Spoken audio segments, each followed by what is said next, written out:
Howdy everyone, it's been a while. Again, I'm going to be doing this video with a different format this time. I wanted to talk about this for a while, but I couldn't get it due to time constraints. So for this, rather than going through the processes and all the boring details and whatnot, I'm going to summarize what I've been doing last year and give my thoughts briefly. With that said, welcome to the video. Where have I been these past, how many months has it been? I don't know. After finishing Avatoon and releasing it, on one end, I've been trying to catch up on basically making Wismorph's tale entirely from scratch, which was demoralizing, to say the least. I am nowhere near done catching up, and since the scope has grown since its first concept, at this point I have considered Wismorph a long-term project.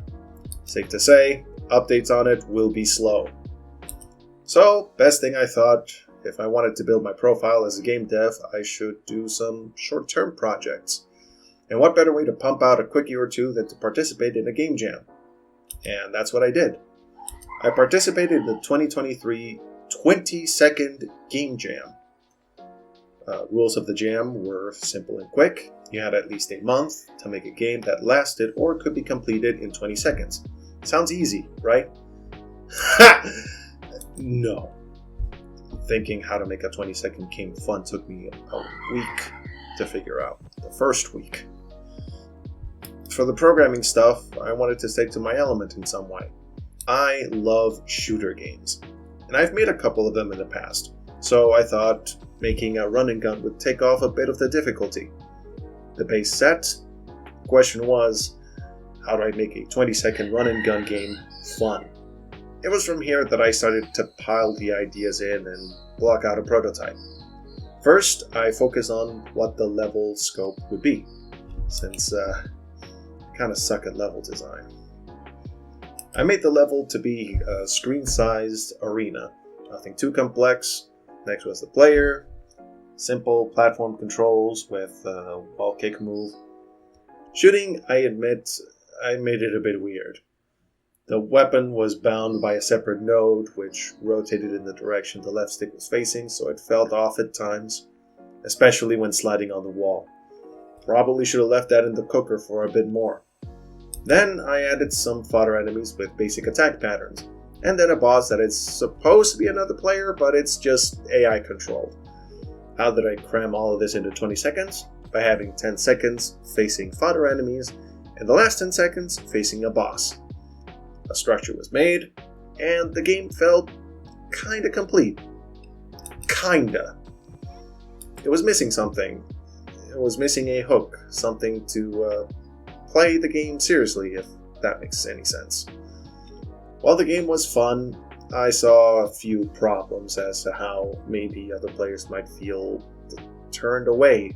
There is no incentive to fight enemies at all when the game ends in 20 seconds, regardless. It's basically just about surviving the 20 seconds rather than actually fighting the enemies. Here's where I made a brief upgrade feature that once you defeat a certain number of enemies, you get a new weapon selected at random, which I also added to the boss, its weapon being selected at random upon spawn, and added a quick scoring system for good measure with a multiplier that increased with each kill without getting hit. That definitely improved the experience. But not enough. I wasn't hooked yet. Something was still missing. So next, I started to add a ranking system. And that is where I found the hook. As I was making the visual stuff, I added a bonus scoring screen awarding you points on certain criteria, like if you killed the boss in time, if you killed all the fodder enemies before the 10 seconds run out, the HP remaining, the seconds remaining, and all that add to the final score. And finally, I added a simple ranking system, giving you a range of ranks from D being the bottom to the highest, which is H. And this is where I ended up playing the game multiple times, not just to test, but to see if I can get any higher. I got hooked. But, admittedly, this made me waste a few days, so unfortunately I had to cut a few corners to get this game ready to ship. And with an hour before the deadline, I released it to the masses, got into the game jam in time, and received some feedback. Though there were some ideas that I had to scrap from the game if I wanted to finish it on time. Originally, it was meant to have more characters, each with different weapons, abilities, and designs. But it was scrapped because it would take more time, and I made the fodder EXP upgrade to make up for that, so there's still a bit of variety of weapons in there. Also, the fodder enemies and the boss were going to have their own designs, but I got hooked and I wasted time that I couldn't make all the sprites in time. So I cut those and gave all the enemies the same look, and the boss just being a red version of your playable character. Though regardless of what I missed and despite wishing I had more time, I'm satisfied to some extent with how it turned out and how it was received, and I had a lot of fun making the game. Oh, if you're interested in giving it a shot, it's called Hyperfight. It's up on itch and Newgrounds. It's a web-based game. Links are in the description below. So, what's next? Right now I'm working on another short-term project. It's a Wolfenstein-styled roguelite horde retro first-person shooter. Nice. Currently named Mikey's Game. If you like what you see in the footage, stay tuned to my socials, Twitter, Patreon, YouTube, and maybe Blue Sky when they add video sharing. Anyway, thank you for watching. I want to give a quick thank you to my patrons here.